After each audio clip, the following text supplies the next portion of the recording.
Então, iniciei a gravação, tá bom? A gente vai começar hoje fazendo a correção da questão que eu passei para vocês na aula passada e os textos que eu pedi, né, sobre vocês fazerem o textinho sobre nazismo, se eu não me engano, né, sobre regimes totalitários. Eu vou corrigindo lá pelo Cresce Momento, tá bom? Então, se eu for pedir para cada um ler seu texto aqui, a gente vai passar a aula de hoje somente lendo texto, tá certo? Então, hoje ficou combinado a gente também iniciar um pouquinho de história do Brasil, tá certo? E também, né, vamos ver, assim, fechar, né, de certa forma, entre aspas, né, pelo menos por um tempo, fechar aquele assunto dos regimes totalitários, entrar um pouquinho em história do Brasil e depois aí começar com a Segunda Guerra Mundial, que a pedido aí do nosso querido Pauíque também, né, um desejo dele desde o sexto ano. Eu espero que ele saiba aproveitar bem, né, a oportunidade, Isso é né? uma maravilha. Então vamos lá. Pessoal, de maneira bem simples, a questão que foi passada para vocês foi essa, né? Quais foram as principais medidas políticas e econômicas de Hitler após chegar ao poder na Alemanha? Vamos lembrar que não foram medidas muito diferentes das que foram tomadas por Mussolini na Itália, né? Foram medidas bem equivalentes, na verdade, né? Bem parecidas. E o que mais está se falando hoje, não sei se vocês estão acompanhando na internet, o que mais está se falando hoje é de fascismo. O que mais se fala hoje é fascismo, aquele negócio todo. E quando a gente começa a analisar as coisas, né, a gente às vezes fica meio preocupado, rapaz, estou vendo muita característica em tal país, em tal lugar, né? De repente é assim mesmo. Ah, sim, deixa eu abrir aqui um parênteses. Eu ontem recebi da coordenação da escola, né, disseram que tiveram uns alunos que disseram, olha, João Paulo tá ficando doido, né? Não vou dizer quem foi não, né? Aí, por que não? Porque João Paulo tá falando umas coisas que ninguém entende. Gente, vê só. Não foi, João Vitor? Vê só, gente. A gente tem que moderar, né? Você sabe, a gente tem que dar uma moderada no discurso também. E, assim, aquilo que eu sempre falo para vocês, sala de aula, fora de sala de aula, né? A gente modifica um pouquinho. Mas se eu falar, porventura, usar algum termo que vocês não entendam, tá certo? Isso é quarentena, gente. Deixa a gente muito intelectual, na verdade, né? Não é querendo me gabar, não, mas eu já vou lendo meu 11º livro já. Então, assim, eu passei, né, eu passei períodos aí que eu lia dois livros no ano, agora em praticamente 6 meses já vou lendo 11, né? Então, com certeza, traz algum impacto para a gente. Mas se durante a aula eu explicar alguma coisa que você não entendeu, professor, traduza para a gente, viu? É que tem dias que a gente tá Jailson, né? Jailson era meu professor de História da América. E tem dia que a gente tá Adilson, meu professor de História do Brasil, né? Adilson era super intelectualizado, né? Jailson era mais populacho mesmo. Então, viu? Vocês vão moderando aí com a gente. Qualquer coisa, traduz aí pra gente, a gente traduz, tá bom? Vamos lá. Pessoal, principais medidas tomadas por Hitler quando chega ao poder na Alemanha, né? Então, vamos lá. Controle e uso da imprensa para massificar as ideias nazistas. Também. O que mais? Intervenção. Intervenções no modelo econômico nazista no Estado. Isso, intervenção do Estado na economia, né, em outras palavras. O que mais? Extinção de todos os partidos. Extinção de todos os A partidos. exceção do partido nazista. Isso é. Uso da imprensa para divulgar suas ideias. E grande investimento na indústria. Indústria bélica, justamente. Então, ó, opa. Controle, né, e uso da imprensa para massificar as ideias nazistas e destacar a imagem de Hitler, né, principalmente, né, o grande salvador, o cara que veio resolver o problema, né, coisa e tal. Deixa eu ter um negocinho aqui na minha tela. Pronto. Intervenção do modelo econômico nazista no Estado. Extinção de todos os partidos políticos, exceto o Partido Nazista, né? O Partido Nazista ele permaneceu, né? Inclusive passamos de hoje nós temos no Brasil um regime político chamado de pluripartidarismo, ou seja, né, de vários partidos, de plural, desculpa. E quando nós temos apenas um partido, nós chamamos de monopartidarismo, ou seja, um único partido. Então, a Alemanha ela passa a ter, né, ela passa a ser adepta do monopartidarismo, ou seja, um único partido político, certo? João Paulo, Oi? em que outros, como posso dizer, por exemplo, democracia tem tal estilo, aí já o totalitarismo tem outro. Em que Isso. outros poderiam ter o monopartido? Não, cara, monopartido é característica de regimes de ditadura mesmo. Ok. Entendeu? Regime democrático, ele não segue, né? A não ser, né, nós temos mais de 100, quase 200 nações aí reconhecidas pela ONU. Em alguma delas ainda, por exemplo, digamos que tem uma monarquia e que não haja um parlamento. Então, por exemplo, digamos um rei que comanda tudo ali, então de repente não tem partido. Então, nesse caso, nem partido político existe, entendeu? Mas, assim, nós temos o monopartidarismo, né, como eu falei, que é característica de ditaduras. Essas ditaduras que optam, né, que seguem esse caminho do monopartidarismo, Guilherme, é interessante eu falar para vocês, eu já ia falar salientar, tá vendo? Mas aí eu já moderei um pouquinho para vocês compreenderem.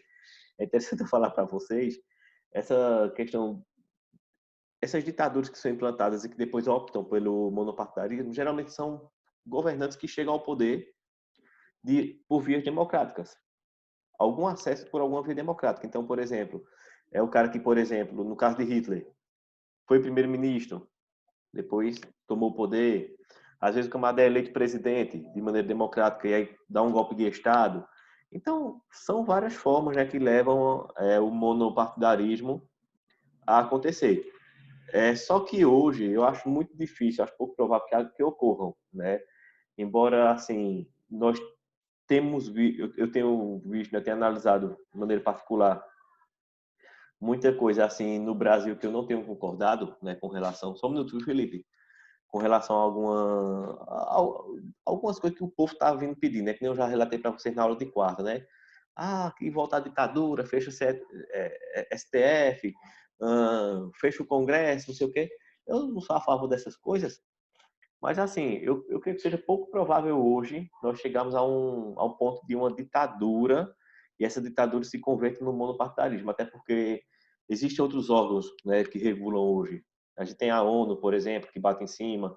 A gente tem os direitos humanos que optam pela liberdade de escolha, entre elas a democracia, tá entendendo como é? Então, eu acho difícil, né, que hoje a gente tem essa ideia do monopartidarismo novamente. Oi, Felipe. O que precisa para dar um golpe de Estado? Eu acredito que quando eu estava Eu na ia faculdade. perguntar também. Tipo, eu ia fazer essa pergunta, eu pensava que, agora é meu. O quê?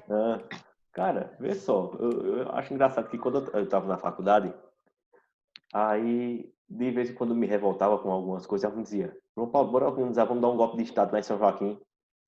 A gente toma o poder, derruba a estátua de Frei Damião, que é símbolo do catolicismo na cidade, vê aonde chega, viu? Expulsa todos os vereadores da Câmara e a gente implanta uma ditadura e que quem vai ser o ditador vai ser tudo. Deus me livre, meu velho, tu é doido. Eu lá quero dar um negócio com ditadura, velho. Imagina uma ditadura em São Joaquim do Monte, né? Ia ter uma grande importância. Eu acho que, cara, de repente, eu acho que a China, os Estados Unidos, todo mundo ia querer fazer intervenção aqui, tão importante que ia ser. Cara, o golpe de Estado, ele necessita de tanta coisa, velho. Então, assim, por exemplo, ele não vai envolver somente questões políticas, entendeu? Mas é um jogo muito sujo. Você tem que comprar uma coisa que é muito difícil, né? Você comprar políticos. Você tem que comprar algumas pessoas que apoiam ali tua ideia. Tu tem que, por exemplo, conseguir pessoas que, vamos dizer, se tornem adeptos daquela ideia que tu tá querendo pregar ali. Gente, olha, a melhor coisa do mundo é que eu fico sozinho governando. Então, tem que ter pessoas que concordem com isso. Tá entendendo? Além disso, você tem que conseguir abolir todo um sistema que funciona numa nação. Então, aqui no Brasil, por exemplo, o nosso poder é partilhado em três, né? Nós temos o executivo, o legislativo e o judiciário. Então, tu terias que primeiro, né, fechar os outros dois, deixar só o executivo funcionando e o cara do executivo ele tem que saber ter jogo, ter articulação política para conseguir comandar tudo isso aí. Tá entendendo? O que acontece hoje? O que a gente acontece hoje? Muita gente fecha o STF, fecha a Câmara dos Deputados, porque os deputados estão roubando, coisa e tal. Tu dizer assim, que os deputados estão roubando e ter que implantar uma ditadura, é a mesma coisa que tu dizer assim, não dá mais remédio porque o povo está adoecendo do mesmo jeito. Então o povo está adoecendo todo mundo de Covid mesmo, então não vão criar vacina, não.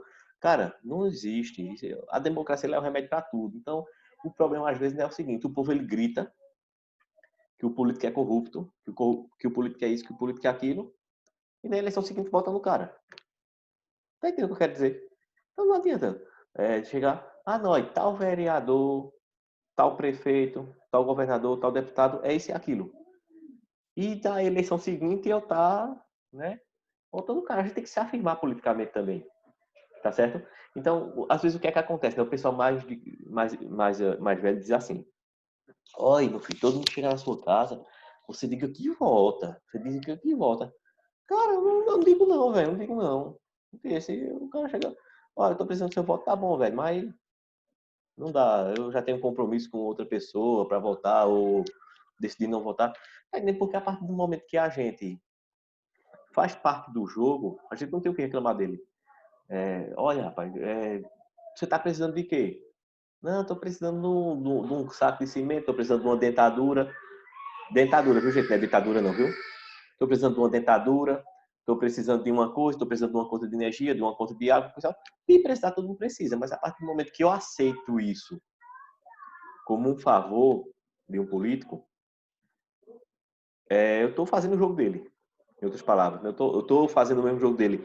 Então lá na frente eu vou cobrar alguma solução do camarada.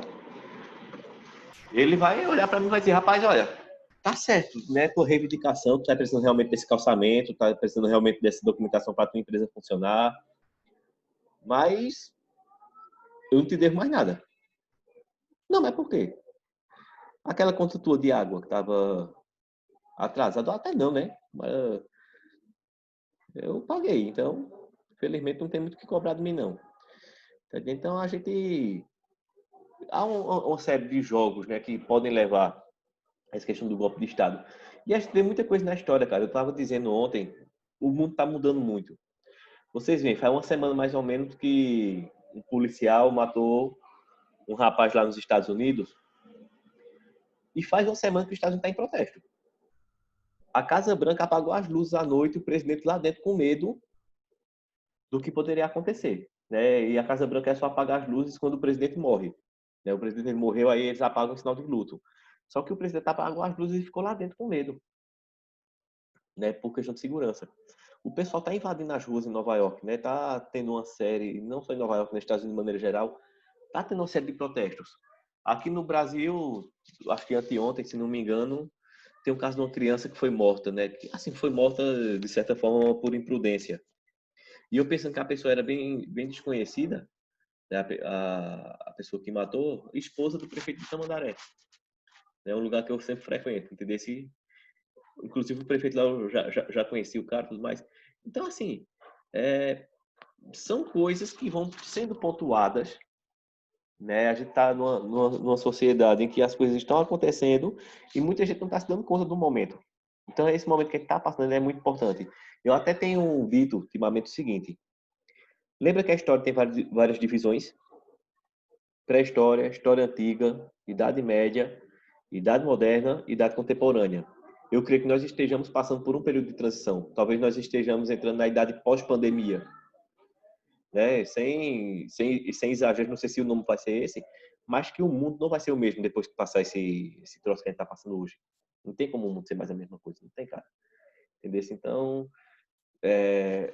a gente está passando por uma ebulição, na verdade, né? Social, com a questão do racismo, econômica, política, né? Que a questão política aqui no Brasil ela está muito doida, cara. Né? Eu nunca pensei que a gente fosse chegar no estágio desse. Tá entendendo? Tá muito uma evolução muito grande, né? E sem contar em outras áreas da vida que eu não faz nem sentido a gente citar agora. Aí eu vou deixar, Felipe, tu falar e eu vou partir para aula. Não posso ter todo dia aqui falando dessas coisas. Viu? Vai lá, Felipe, diz aí, Felipe.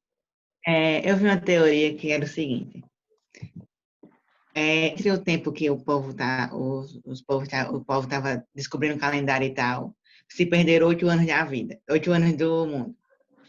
Aí, tipo, nós estamos em 2020 menos 8, 2012. Fim do mundo. Não, Mineita, que viagem, velho. Tá assistindo muito filme de teoria da conspiração, vê se relaxa. Relaxa o coração um pouquinho. Mas isso não foi nem profecia maia, cara. Isso aí foi o pessoal que achou depois do calendário maia e fizeram essa doideira aí, tá certo? Gente, vamos lá. Vamos partir para a aula. Mas foi interessante. A tua argumentação foi interessante.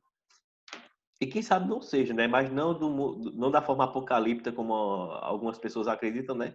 Mas seja um fim de uma era, vamos assim dizer, né? De um mundo, pelo menos da forma como nós o conhecemos. Tá bom? Vamos lá? Gente,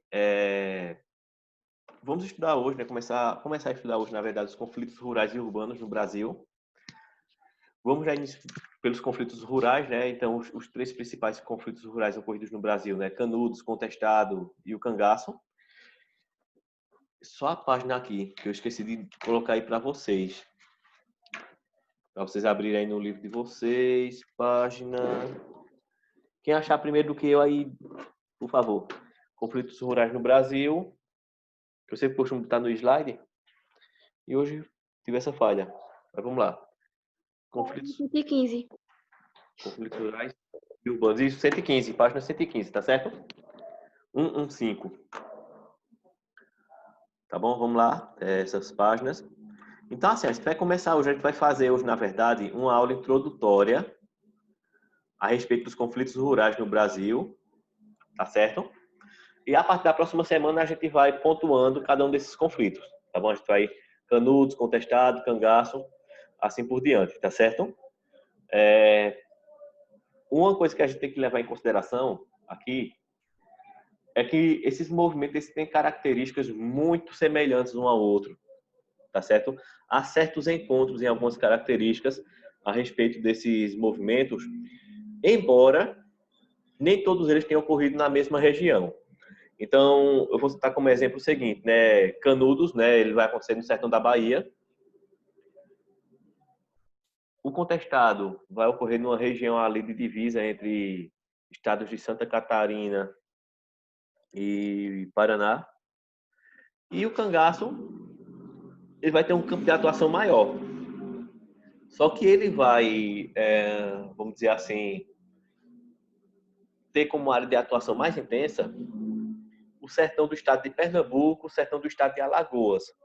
Embora exista a presença do cangaço na Bahia também, na Paraíba, no Rio Grande do Norte, em Sergipe, no Ceará, mas a força do cangaço em si vai ser o estado de Pernambuco e regiões sertanejas dos outros estados que eu já citei para vocês, tá certo?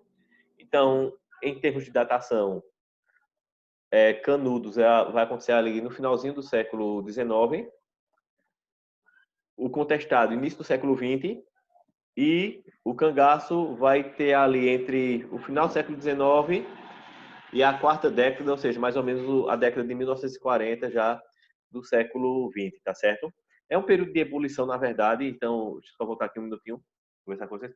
É um período de ebulição no Brasil, né? Para traduzir, viu, João Vitor, a palavra ebulição, ou seja, um período de muita movimentação, né, na história do Brasil, um período em que as coisas acontecem ali, muita coisa está acontecendo ao mesmo tempo. Então, nós passamos recentemente, né? Vamos pegar aqui como exemplo Canudos, né, que é final do século XIX. A gente tem passado há pouco tempo pela proclamação da República. Então, o Brasil tem deixado de ser império, passa a ser uma república, tá certo? Nós estamos passando pelo período das descobertas. Então, Revolução Industrial pelo mundo afora, surgimento de automóveis, algumas dinâmicas econômicas sendo modificadas ali, fim do período da escravidão, algumas pandemias também acontecendo nesse período, né? Então, pandemia não é um troço de agora, né? Então, assim, algumas problemas, crises climáticas, crises econômicas, ou seja, o Brasil ele está passando por um período de transformações e que as coisas estão acontecendo, está acontecendo muita coisa muito rápido de uma vez só. Bem parecido com o que está acontecendo hoje, em outras palavras, né? Hoje você liga a TV, você recebe uma carga de informação muito grande ao mesmo tempo. Então, ao mesmo tempo que o repórter está falando da pandemia, ao mesmo tempo que ele está falando da crise econômica, está falando da crise política, está falando de crise na relação externa do Brasil com outros países, está falando do racismo nos Estados Unidos e já passa para alguma coisa do Oriente Médio, no final das contas, tu já está começando a misturar as coisas. Tu já está dizendo que o racismo do Oriente Médio é resultado da pandemia que aconteceu nos Estados Unidos, ou seja, tu já está fazendo ali uma misturada de um monte de coisa. O Brasil está mais ou menos assim, nessa mesma situação, tá certo? Mas vamos lá. Vamos contextualizar as coisas, tá certo? Então, esses movimentos, pessoal, esses movimentos rurais, principalmente, que nós vamos focar hoje, eles têm algumas características para o surgimento deles. Eu acho que todos vocês vão lembrar, acho que somente a exceção de Felipe, né? Acho que Felipe ele não estava nesse período, mas a gente comentava muito sobre os movimentos messiânicos. Guerra de Canudos, Contestado, a Pedra do Reino aqui no sertão de Pernambuco, a Pedra do Rodeador em Bonito, que eram movimentos que se formavam em torno de um Messias, né? De uma pessoa que vinha trazer uma mensagem, né? Uma mensagem evangélica, vamos assim dizer, evangélica não no sentido de protestantismo, mas evangélica, uma mensagem baseada no Evangelho de Jesus Cristo, né? Queria trazer um Sebastianismo, né? Sebastianismo, sim, messianismo, sebastianismo. É que eu usei o termo, olha a minha falha aí, ó, tá vendo? Eu já usei o termo científico e Guilherme bem lembrou aí, né? O termo mais popular, né? O termo sebastianismo, em que tinha-se essas ideias, né? Os reinos mágicos que viriam surgir, aquela coisa toda. Então, todos esses movimentos, eles vão estar muito ligados ao fator da religiosidade. A religiosidade é muito forte nesses movimentos aí, tá certo? Ô, professor, e de que forma a religiosidade vai influenciar o cangaço? Gente, o cangaceiro que não tivesse devoção e nem tivesse submissão a Padre Cícero, ele não era cangaceiro, velho. Esse Padre Cícero era um santo, né? Um santo no popular, né? A Igreja Católica ainda não oficializou ele, mas é um santo popular. Vai chegar para teu avô e dizer que Padre Cícero não é santo, para tu não leva uma bolacha no pé do ouvido, né? Então, dessa forma. Então, como é que esses movimentos surgem? Primeiro, esses movimentos surgem em ambientes de crise social, tá bom? Eu falava para vocês que no começo, né, lá no início, finalzinho do século XIX, começo do século XX, o Brasil estava passando por uma série de problemas em vários campos. Então, nós tínhamos, por exemplo, uma elite de fazendeiros que mandavam ali na região, os chamados coronéis, né? Esse período, viu, gente, ele recebe um nome. Se vocês forem fazer uma prova depois e aparecer esse nome, vocês dizer que eu não ensinei, eu arrancar a orelha de vocês, ó. O coronelismo. O que é coronelismo? Era um período em que a política local, em que as coisas eram dominadas por coronéis. Não é coronel de patente militar, não, viu, gente? O dono da fazenda, ele era chamado de coronel. Tá entendendo? O camarada, às vezes, nunca tinha ido pro exército, nunca tinha participado de polícia nem de nada.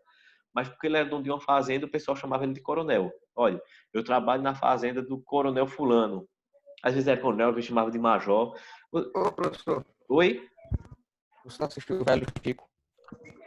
Você assistiu Velho Chico? Eu assisti alguns momentos, Pauíque, mas assim, o roteiro. Eu conheço mais ou menos o contexto, tá entendendo? Mas eu não. Se eu te dizer que eu me lembro de muita coisa, eu não vou lembrar, não. Mas cita aí. Qual é a questão aí, Velho Chico, que tu quer trazer pra gente? Se chamava Coronel, só que ele tinha uma patente. Exato. Não, mas é comum ainda hoje, cara. Aqui no sertão nordestino, tem os coronéis sem patente. Né? O cara é coronel, não, o dono da fazenda, às vezes é major. Eu creio que todo mundo aqui da sala já tem assistido Auto da Compadecida. E como é que se chama o sogro, né? O cara que se torna sogro de Chicó? Major Antônio Moraes.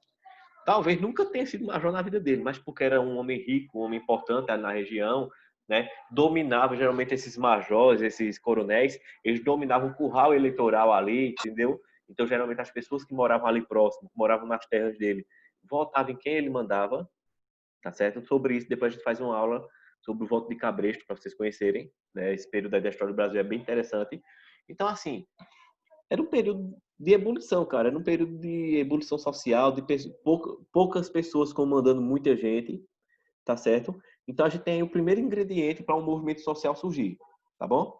Vamos ao segundo. O segundo ingrediente importante aí é o controle político, social e econômico, que eu já citei para vocês, né? Os coronéis, não de patente, mas de poder, eles tinham um controle político, social e econômico da região. Eles eram que comandavam tudo, na verdade. Tenta lembrar, se vocês não conseguirem lembrar, cara, mas tenta assistir Auto da Compadecida, novamente, para vocês tentarem identificar a importância da figura do Major Antônio Moraes.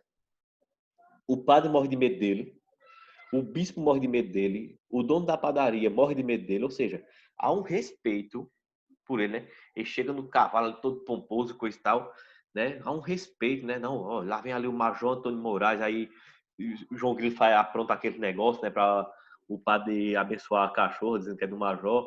E aí, depois que ao engano, né, da conversa entre o bispo e o padre, aliás, entre o major e o padre, e o major vai e se queixa com o bispo fica com medo daquela coisa toda. Ou seja, vê que esse pessoal tem um controle até no âmbito da Igreja Católica ali, tá certo?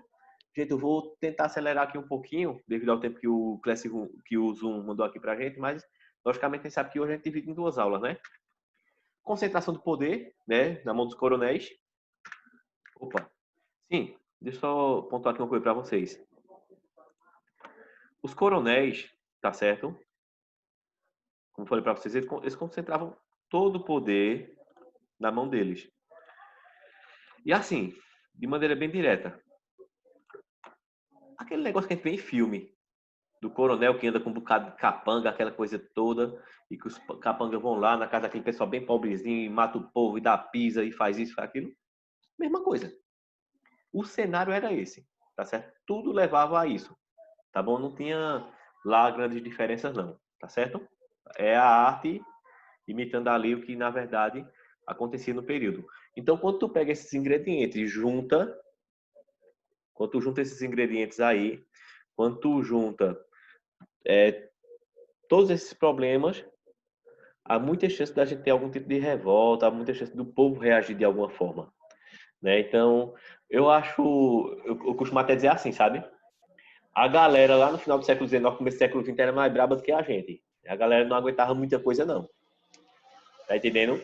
Mas, assim, hoje as nossas formas de protesto são outras, né? Hoje a gente protesta através de rede social, a gente protesta através de vídeos que a gente grava e joga na rede social revoltado com alguma situação. Mas nós tínhamos ali, no final do século XIX, começo do século XX no Brasil, um ambiente propício para vários tipos de revolta, né? Para vários problemas que poderiam ali estar surgindo, tá certo? Gente, eu vou fazer o seguinte, eu vou pausar aqui a gravação agora, tá certo?